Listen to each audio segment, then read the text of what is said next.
I'm going to tell you my story. My story begins a couple of years ago. Well, obviously, my main story began a long time ago with my interest in wildlife, natural history, just my love for everything outdoors. So I feel lucky with that. But the main drive of my projects, which I'm going to tell you about now, which drove me to getting all these done and that done and that done and that done and that done, is a couple of years ago.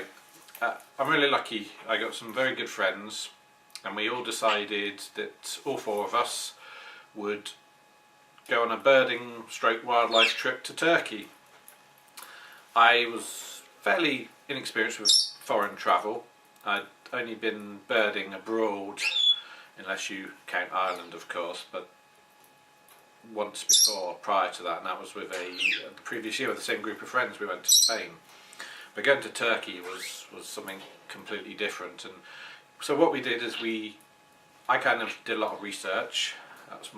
Tends to be my thing, and we basically decided to hire a car, go across for about 10 days, travel southern and central Turkey, and we kind of thought, well, we'll book accommodation as we go, and just see where, we knew the areas we wanted to go. The only thing we pre-booked was a trip up to the Aladag Mountains. So we booked in with a Suffolk pension with Basha Suffolk, and that was the only thing we pre-booked. So anyway, went to Turkey. Wow, what an absolutely incredible country. Now, Turkey really affected me in a really positive way. I was kind of like a kiddie in a candy store, there was birds. I've never experienced birding like it. There was birds just. It wasn't just the range of species, although that was obviously significant. I think we recorded about 236 species in 10 days, and it was the amount of birds. You go across to some fields, and you'd be counting triple figures of black-headed buntings and Spanish sparrows and things like that, and it was just, I was blown away by the density of wildlife. So some of the areas we visited were just really good, and we were seeing birds that you would struggle to see elsewhere in the Western Palearctic. So things like Dead Sea Sparrow, Babbler, chestnut-shouldered Pretonia, otherwise it's known as yellow-throated sparrow, pale rock sparrow, and things like that. Obviously, some of the high mountain stuff was just incredible. I couldn't believe, that this was a completely new experience for me. Getting up at 3 in the morning, bang on the door. I should say, right, we're going, because we thought the weather conditions were against us, and we loaded up all 5 of us onto a tractor, so 6 of us including the driver, holding on to the mud guards of the tractor in the dark, going up a really thick muddy mountain pass, and then getting out just at the snow line where the tractor couldn't go anymore, and walking up and hearing the sound resonated from the mountains, the sound of the Caspian snowcock. Now this was just an amazing experience. I can't really explain it, but it was wonderful. And then as it got light, we scanned the tops of the mountains, and we could see Caspian snowcock, which is just an incredible bird. The sort of horizon as well was dotted along with Anatolian ibex, but then we started actually birding the mountaintop, and it was just, I've never known birding like it. We had alpine choughs flying over our head, white-winged snowfinches around our feet, 2 or 3 rad accenters singing on territory, alpine accenter, rock thrush singing from the tops of the mountain, wall creepers flying over our head. So you get the idea. Crimson winged finch, wow! I mean, you just get the idea. Just absolutely incredible, and that was just one aspect of the trip. The other thing was when we went out to Biracek, which, if I was to move anywhere in the Western world, it would be Biracek, because it's just an amazing place. The range of habitat there is quite interesting, and we were seeing some really sort of nice spectacular, birds. I mean, okay, the Iraq babbler's not anything that spectacular, not the prettiest bird in the world, but Dead Sea Sparrow. Yeah, Dead Sea Sparrow, just amazing, beautiful looking bird, and it was something kind of almost mythical bird I dreamt about seeing as a child, reading through various sort of European, Middle Eastern field guides as I did, and to see them was just fun. And we saw them really well, singing and building nests, and it was spectacular. So yeah, the whole area was really good, and and just really incredible things like Black Franklin giving this mad call, and not knowing what it was because I hadn't really done my research properly, and thinking it was something else, and then finding something else, and then actually seeing this bird singing from this mound on the edge of the marshland, and just amazing experience. So the birding and the wildlife was just incredible. So you kind of got that point now. There was other ingredients. Going back to the Aladag Mountains, scenery like that, I've never ever experienced scenery like that. I mean, it was just beautiful, breathtaking stuff. Just so I think one of the special things about Turkey, which is probably why it's got such a rich bird life, is the range of habitats you go through. So we go through really high mountain stuff, lower mountain slopes, woodland, semi-desert, arable sort of kind of arid farmland, and so the country really sort of hit me. The scenery was very spectacular. So we had the wildlife and the scenery. Obviously these things go hand in hand. So being blown away by all these experiences.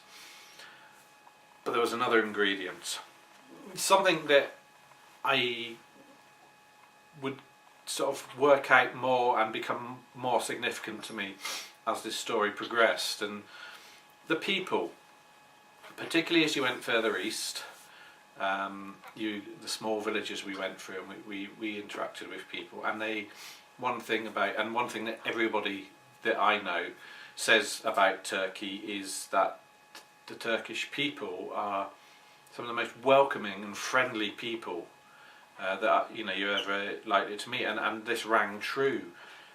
Incredibly welcome, interested in what we're doing. I mean, why would these crazy people, come all the way from a little island in the North Sea to their country to see their wildlife? And they were interested. It was great. They were very friendly, very welcoming, interested in what we were doing, why we were there, and this was a spectacular ingredient of the whole trip. So there was three things. The people, wonderful people, scenery, just spectacular, and obviously the wildlife. Wow, just a range of amazing wildlife that we were really lucky enough to experience. So I felt really privileged that I'd be able to do this trip. I mean, we did it, as I have to do everything, we did it as cheaply as possible. But we for the money we spent, the experiences, just wow, just the wow factor. So you get the idea. I fell in love with Turkey, and I came home, and I was absolutely buzzing about all the things I'd seen and learned. So yeah, Turkey sort of got a place in my heart without a doubt. So back in the UK, hyped on what the experience is, and then something bad happened.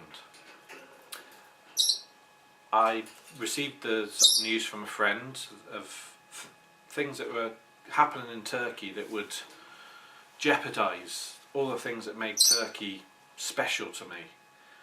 And this was it's hard to explain, but emotionally it was like being kind of smacked in the face with a breeze block. I felt like, all the things I felt like I was going to evangelise the greatness of Turkey, and then I got hit by this brick saying, actually, no, things are really bad in Turkey.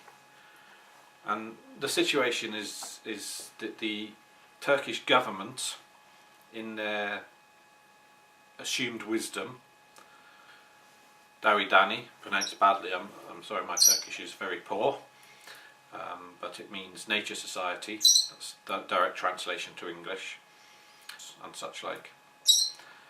Now, from the information given to me by conservation organisation out there, BirdLife International's partner, Danny, pronounced really badly. So yes, according to figures given to me by Danny, we'll call him DD, so that I don't embarrass myself any longer with mispronunciation. But yeah, basically, the selling off the waterways, the purpose for this is for the construction of over 1,700 hydroelectric power plants, plus a further 2,000 dams for irrigation and drinking water and things like that.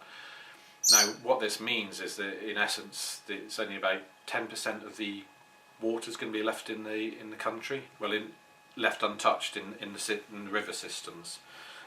This will have disastrous impacts.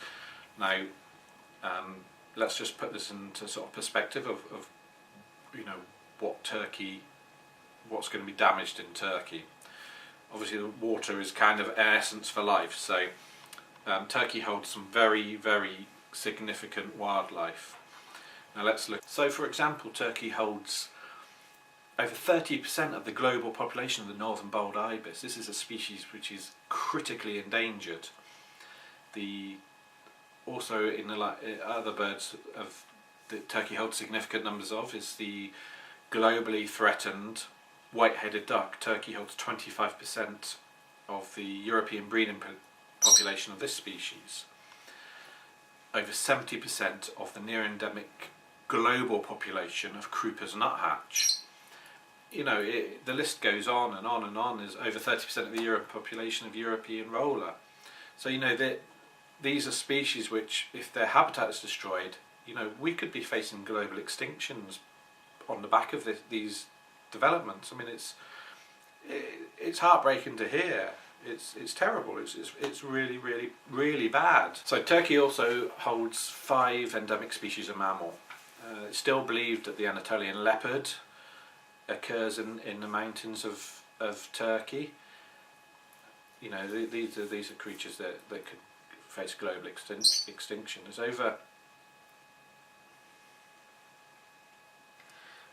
over 52 species of endemic fish. You start messing with the waterways, you're going to start messing with the habitat that these species need to thrive and survive. We're looking at over 30 species of endemic plants. So, Turkey is significant not just on a local scale, but on a global scale. Biodiversity is being affected worldwide, and these developments in Turkey are likely to have far-reaching consequences. Now, it's not just Turkey that's going to be affected by these changing the waterways, reducing the amount of water in the river system. Turkey is in a situation where you've got some very important rivers, the Tigris, the Euphrates, for example.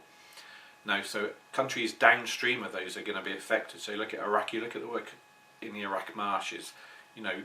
This is far-reaching consequences.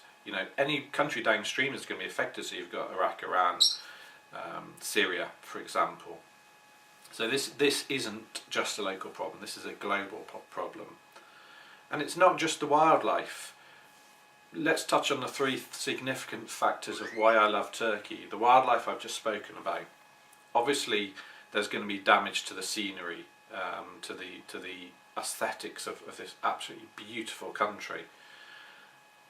But what's really, really scary is the figures are suggesting that over 2 million villagers are going to be forced to migrate out of their way of life, out of their traditions. Now, one thing that makes Turkey special is these traditions, one thing I noticed moving through Turkey is each village, they had slightly different cultures. I called it microcultures. I can't think of a better word, but microculture. So this is kind of destroying Turkey, on so many levels, and it devastates me. Absolutely devastates me. And one thing, let's go back to the wildlife. One thing I want to show you is this map, which if you look at this map over the whole of Turkey, the pink areas are Turkey's key biodiversity areas. These are the areas that are richest in wildlife, the most significant areas for wildlife. And you can see all those green dots, there's a lot of them. That is hydroelectric power plants or dams. That is the scale. That is devastating. That breaks my heart to look at that, and I cannot comprehend how the Turkish government can look at that and think that's okay. Oh yeah, and this is happening now. Okay, this is happening now. The government in Turkey, they want to be at full capacity for developments on their waterways. They want to be at full capacity by 2023. It's 2013. This is in 10 years' time. They want to be at full capacity. So this is happening now. So yeah, this is devastating. It's devastating for the wildlife. It's devastating for the people. It's devastating for the country.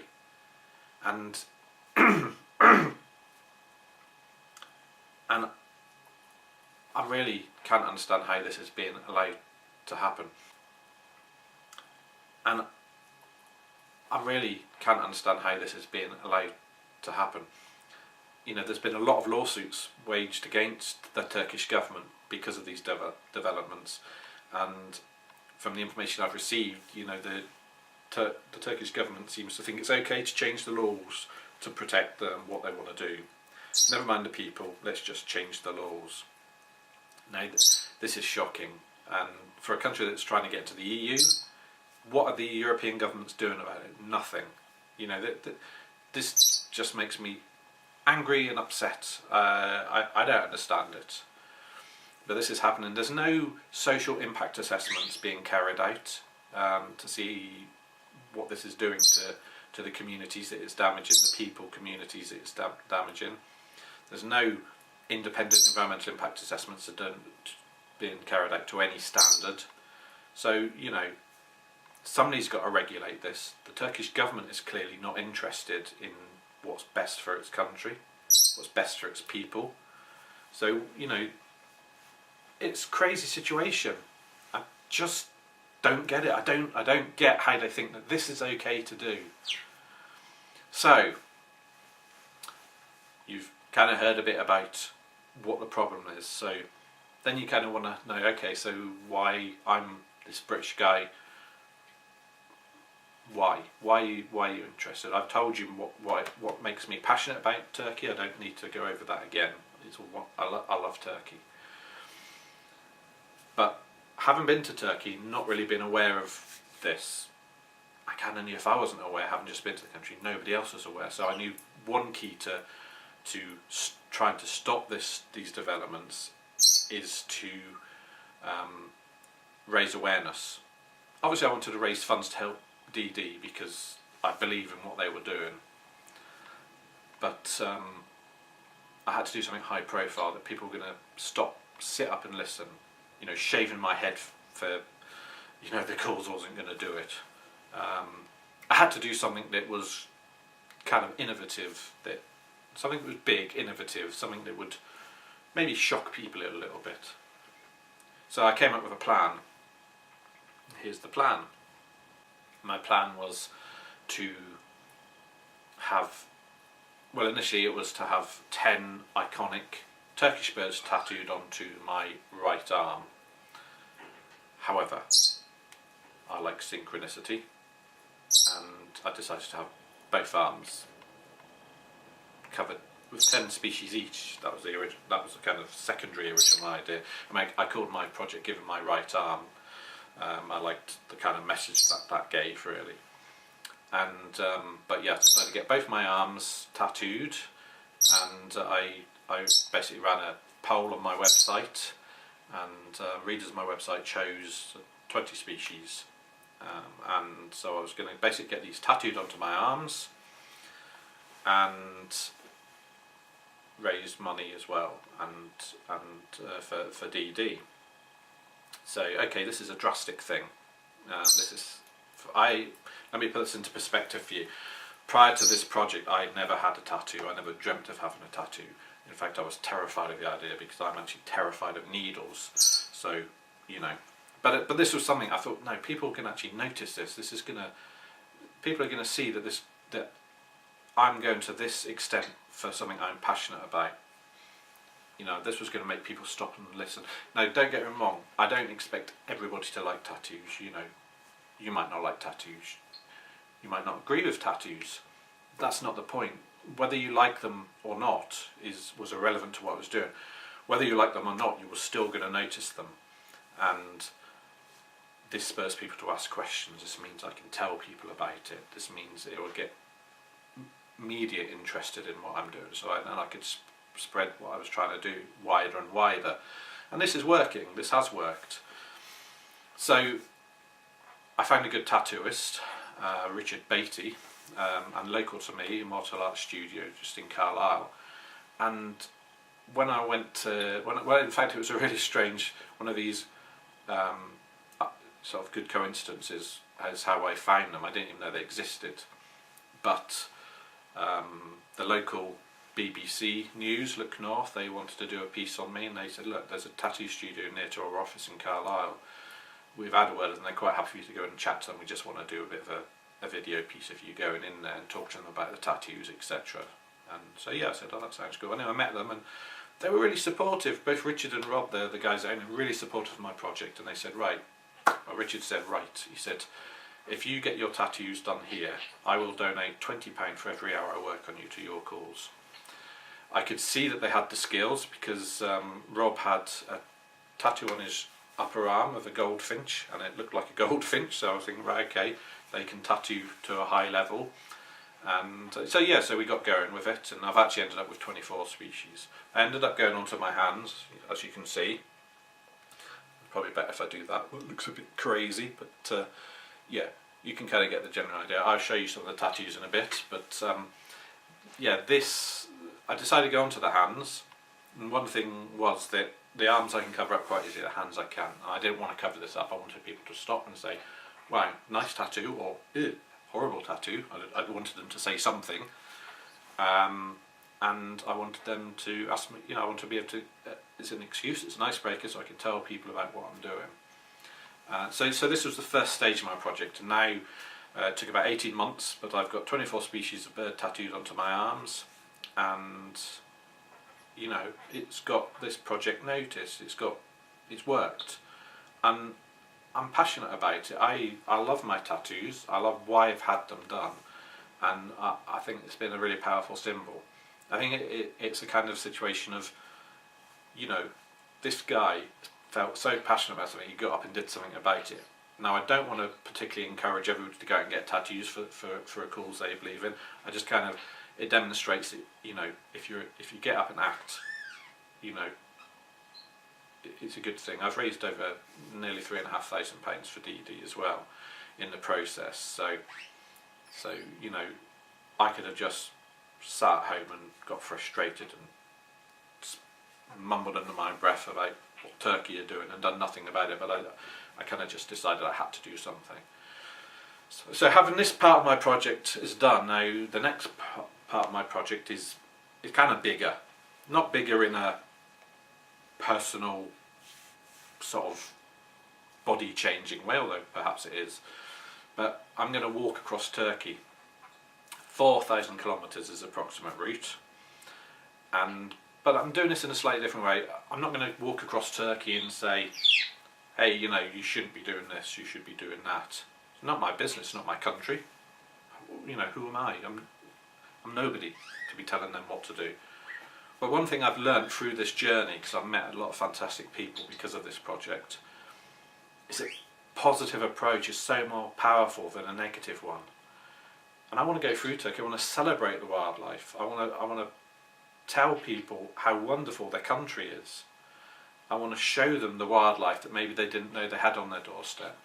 And I want to tell them why I have gone to these lengths to, you know, tell people to help protect their country. And I think that I'm really excited about this. There's loads of things added onto this project. You know, I want to set up an exchange scheme between people that I meet schools maybe, groups of people I meet, individuals I meet that are interested in looking at wildlife that maybe don't have the tools to do it, so binoculars, field guides, hand lenses, you know, you name it. So I want to have a basically set up, I want to make contact with people that have got stuff to donate, and I want people that in Turkey that want stuff, and then I'm not going to be taking all this stuff with me. I'm going to have enough to carry, but what I kind of like is the personal element. I want to be able to link the people that are going to donate stuff to the people that are going to receive it. I want to link them together so that people donating get that contact as well. I think that's really important because people is a vital part of this. And linking into the people thing, what I also want is, like, my walk is open to anybody. Anybody can join me either for training events here in the UK or for the actual walk across Turkey, which hopefully will go ahead spring next year, 2014. I want people to, I want people to join me for part of the walk. You know, part of it, all of it. The company will be great. So it's really exciting and it's really positive, and this is important. I don't know if I'm going to change anything, but if I change the mind of 2 or 3 people, even one person in Turkey, if I change the mind of somebody in Turkey that never really had an interest in wildlife, so it went from never really having an interest to having an interest and loving their countryside, because that one person, they will tell another person, they will inspire another person, and it grows and it grows and it grows. And this is I think this is really important. So this is what I'm doing. So yeah, wow, a lot to take in, and you've probably heard enough of me chattering on, but I hope you get my idea. I hope you want to support me. Now you can follow my progress both pre-walk by visiting my website, theinkednaturalist.co.uk, and also my Twitter feed @inkednaturalist. And you know, you can keep up to date with what I'm doing. There'll be ways that you can support me, be it in person, or be it financially, or be it spreading the word. You know, there'll be ways to support me, and there's actually some exciting things coming soon. So I hope you've sort of enjoyed hearing my story, and I hope you kind of understand why I've gone to these lengths and why I'm doing what I'm doing next.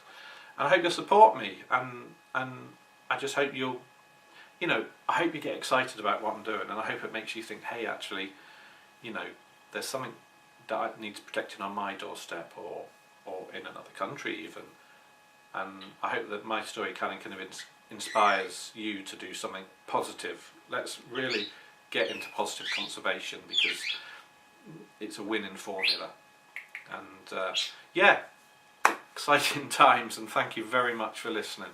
And anyway, look out for more updates on my website, and also this YouTube channel. Subscribe, and there'll be more videos to come, of not all about me just talking, but hopefully showing you some wildlife and niceness, lots of wildlife niceness. So anyway, thank you very much for watching, and check us out soon.